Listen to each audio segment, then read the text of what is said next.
gotten more requests in the past week to facilitate hard conversations at work than I had in the 6 months prior to COVID.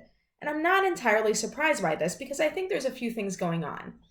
When COVID started and we were asked to work from home, whenever we had meetings with someone, the first thing we would do is check in with them and ask them how they were doing.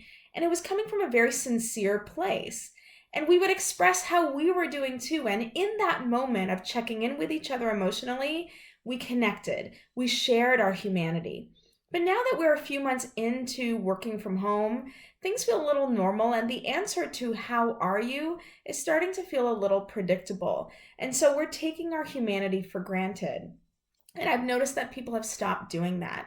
And so when you stop doing that, you're going to get more conflict, right? Because people are just focused on the outcome and the result. They're forgetting to see each other. They're forgetting to see the human behind the work. And that heightens emotions, that creates tension, that can create conflict. The second thing that's happening right now, of course, is the heightened racial discourse in the United States. Now, this is increasing people's awareness and sensitivity to race and identity issues. And so people want to talk about it. But because it's such a sensitive topic and people are afraid of saying the wrong thing or offending someone else or being offended, there's conflict in that. There's tension. There are polarities in that.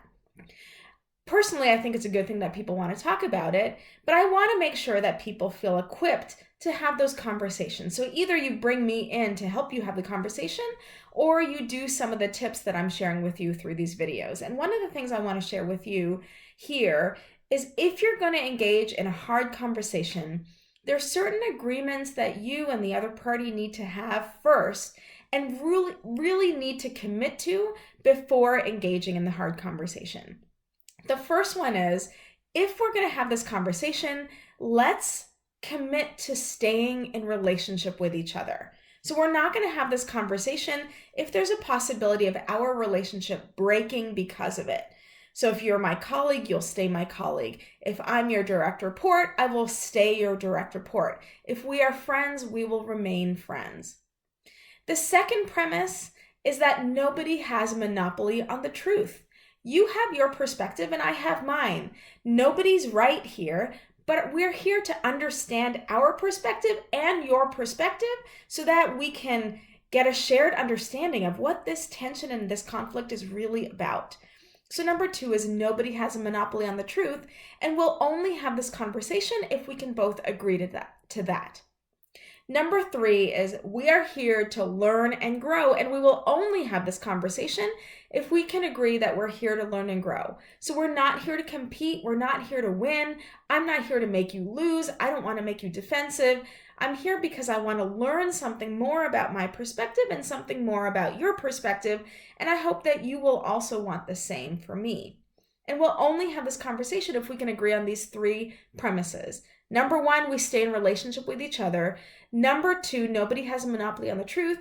And number 3, we're here to learn and grow. Now, I use these three premises when I facilitate hard conversations at work too. Because if we can't all agree on these things, the conflict resolution process is not going to go smoothly. Now, here's the thing. Conflict resolution is hard. It's messy. It's rocky. I'm not suggesting that it's smooth every single time. But these premises are going to help us have a more effective conversation where we're more likely to truly see each other and understand each other's perspective, whereby we can learn new insights and gain new wisdom.